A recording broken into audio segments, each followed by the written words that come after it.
everyone, I'm here to bring you another installment of my Fave or Save video, and today I am highlighting the Urban Decay Optical Illusion Complexion Primer with Smoothing, Rosehip, and Argan Oil Pore Perfecting. So they came out with around 3 or 4 new primers. There's like a hydrating, a mattifying, and I chose to get the smoothing Pore Perfecting one because I really like the Makeup Forever smoothing primer. So I've been into smoothing primers.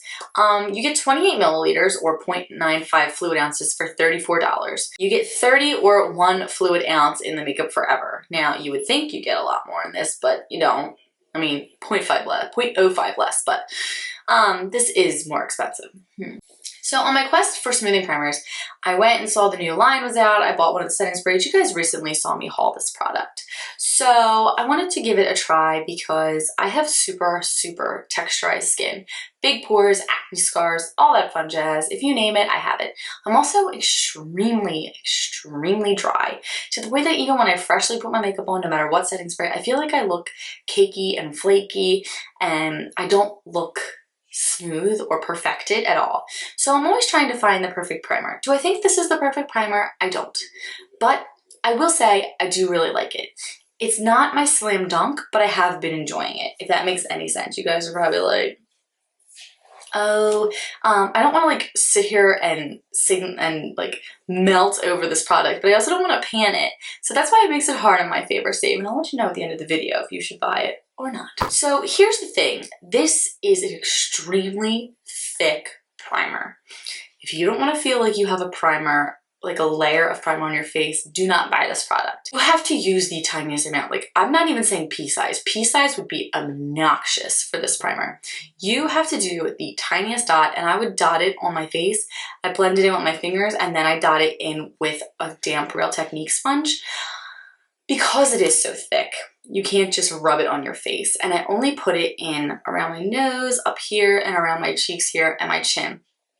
I don't really go over into my cheek area because of how thick it is.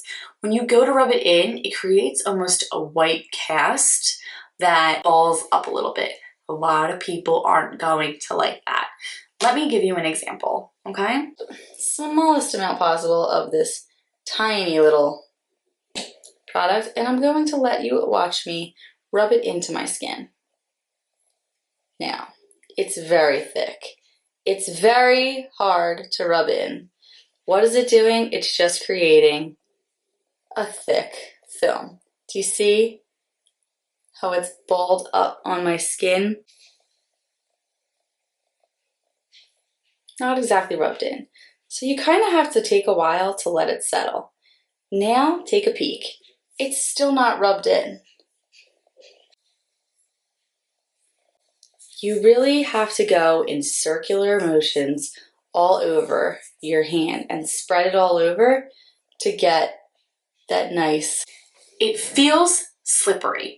A little teeny bit of it feels greasy when you put it on your face. And it's gonna feel like that until you put your foundation on, a little tiny bit. So my recommendations is you have to use the tiniest bit.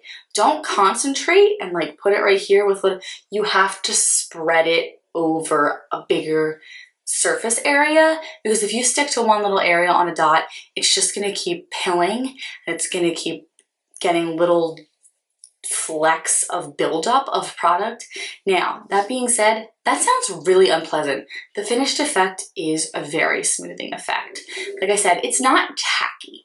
It's a little tiny bit slick and greasy when you put it on your face, so I'm not sure if this would be the best for oily skin. However, I will say it's a very good product for texturized skin. And why is that? It really creates a layer. A lot of people aren't going to like a primer that creates a layer. What a lot of people want is something to either seep into their skin or just cover everything up without feeling like they've put an extra layer on their face. However, with someone with really texturized skin, I really can appreciate that. It creates a nice barrier between the texture and then the foundation on top. Now, I won't say that this is like a great pore covering or hydrating primer. I will say, like I said, it does create that great layer. Secondly, it does make my makeup last. It looks fresher by the end of the day when I use this product than normal. I have a couple of primers I really like, and this one I do really like for my personal skin taste, and I can see how this would go south so fast for someone who doesn't have skin like I do. I chose this based off my skin problems.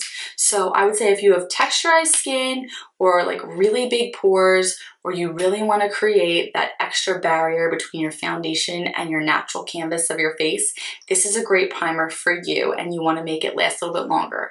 It's not going to really hydrate your face, even though it does have a slight tinge of a greasy feeling, and it's not going to be an amazing pore filler. And it's thick. My biggest thing about it is that it is thick. I cannot convey that enough to people, because a lot of people don't want their primer to be the thickest thing they put on their face. Coming from someone who loves water-based foundations, you might not want something super thick before you even get to your foundation and powder. So in terms of fave or save, I would say that for someone with texturized skin and has an issue with bumps and looking like my foundation just sits on top of it, it's a fave, personally for me. However, I would say if you have greasy skin, or you're just looking for a lightweight, easy breezy, beautiful cover girl, easy breezy smoothing primer, you might want to save this one. Save your money, because it is a thick primer that doesn't do the pore filling or the hydrating or anything like that. It's a great layer primer. Guys, thank you so much for watching. I hope you enjoyed this video. It was a little more informative. I want to try some of the other primers. I feel like this is just a barrier primer, not a filling primer, even though it says pore perfecting. It perfects texture. I don't think it minimizes my pores. It does make my makeup last, and I hope those were some good bullet points for you to decide if this primer is the one for you. It is super cute, $34, and I bought mine at Ulta. Thank you so much for watching, guys. Have an awesome night. Bye!